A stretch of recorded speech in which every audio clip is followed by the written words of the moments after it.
Hello అండి, welcome to my channel. ఈరోజు వీడియోలో బెండకాయ టమాటా కర్రీ ఎలా చేయాలో చూద్దాం. ముందుగా స్టవ్ ఆన్ చేసుకొని ఒక కళాయి తీసుకొని కర్రీకి సరిపడా ఆయిల్ తీసుకోవాలి.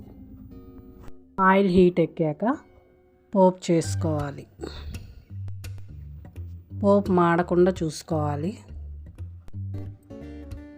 ఇప్పుడు కట్ చేసి పెట్టుకున్న ఆనియన్స్ అలాగే పచ్చిమిరపకాయ ముక్కలను వేసుకొని చక్కగా ఎర్రగా వేయించుకోవాలి.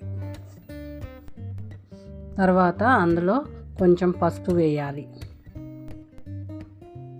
తర్వాత మనం ముందుగా కట్ చేసి పెట్టుకున్న బెండకాయ ముక్కలను అలాగే టమాటా ముక్కలను వేసి బాగా కలపాలి.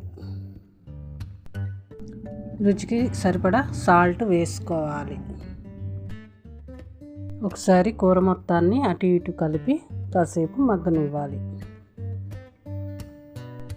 మనం సాల్ట్ వేయటం వలన బెండకాయ ముక్కలు టమాటా ముక్కలు అనేవి బాగా మగ్గుతాయి. ఇప్పుడు అందులో ఒక 2 స్పూన్ల అల్లం పేస్ట్ వేసుకోవాలి. ఒకసారి బాగా అటు ఇటు కలుపుకోవాలి. మరి కొంతసేపు మగ్గిన తర్వాత అందులో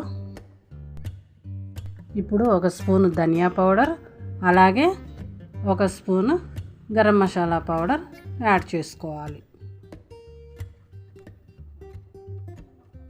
కూర మొత్తాన్ని బాగా కలిపి కొంచెం సేపు మగ్గనివ్వాలి. ఇప్పుడు టేస్ట్కి తగ్గట్టు కారం యాడ్ చేసుకోవాలి. మూత పెట్టేసుకొని ఒక 2 మినిట్స్ మగ్గనివ్వాలి. అంతేనండి, ఎంతో టేస్టీగా ఉండే బెండకాయ టమాటా కర్రీ రెడీ. ఈ కర్రీని అన్నంలో కలుపుకొని తింటే చాలా రుచిగా ఉంటుంది. ఒకసారి ట్రై చేసి చూడండి. నా వీడియో కనుక నచ్చినట్లయితే లైక్ చేసి సబ్స్క్రైబ్ చేసుకోండి.